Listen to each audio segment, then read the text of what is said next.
정세균 국무총리 후보자에 대한 임명동의안이 어제 열린 국회 본회의를 통과돼 오늘 신임 총리가 임명됩니다.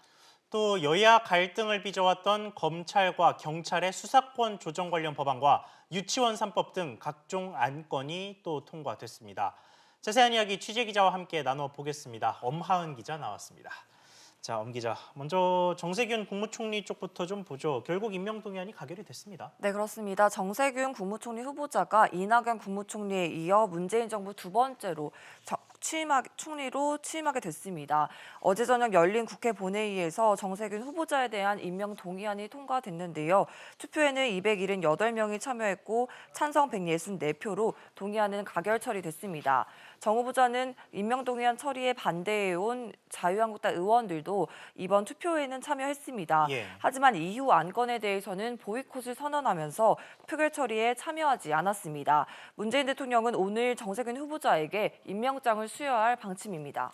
네, 그동안 논란의 중심이었던 검찰과 경찰의 수사권 조정 관련 법안도 본회의를 통과했다고요. 네, 두 건의 검경 수사권 조정 법안이 어제 열린 국회 본회의를 통과했습니다. 국회는 검찰개혁 법안인 형사소송법 개정안과 검찰청법 개정안을 차례로 통과시켰는데요. 형수법 개정안은 재석 의원 167명 가운데 찬성 165명, 검찰청법 개정안도 재석 의원 166명 중 찬성 164명으로 가결됐습니다. 개정안은 검찰개혁 핵심 과제인 검찰-경찰 수사권 조정의 근거 마련을 위한 법안으로 지난 4월 한국당을 제외한 여야의 공조로 패스트트랙 안으로 지정된 바 있습니다. 네, 이게 통과가 되자마자 검찰 측에서 좀 입장을 내놨다는데 어떤 내용입니까? 네, 대검찰청은 검경 수사권 조정 법안이 국회를 통과한 건과 관련해 국회 결정을 존중하겠다는 입장을 밝혔습니다. 윤석열 검찰총장의 과거 발언을 인용하기도 했는데요. 대검은 앞서 윤 총장이 수사권 조정에 관해 공직자로서 국회의 결정을 존중할 것이라는 입장을 거듭 강조한 바 있다고 설명했습니다.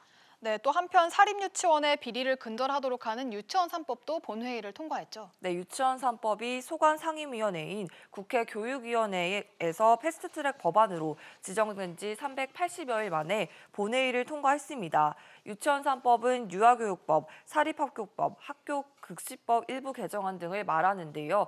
지난 2018년 국정감사에서 일부 사립유치원 연장들의 교비 부당 사용 행태가 공개되면서 법안이 발의됐으며 사립유치원의 회계 투명성을 높여 비리를 근절하도록 하는 내용을 담고 있습니다.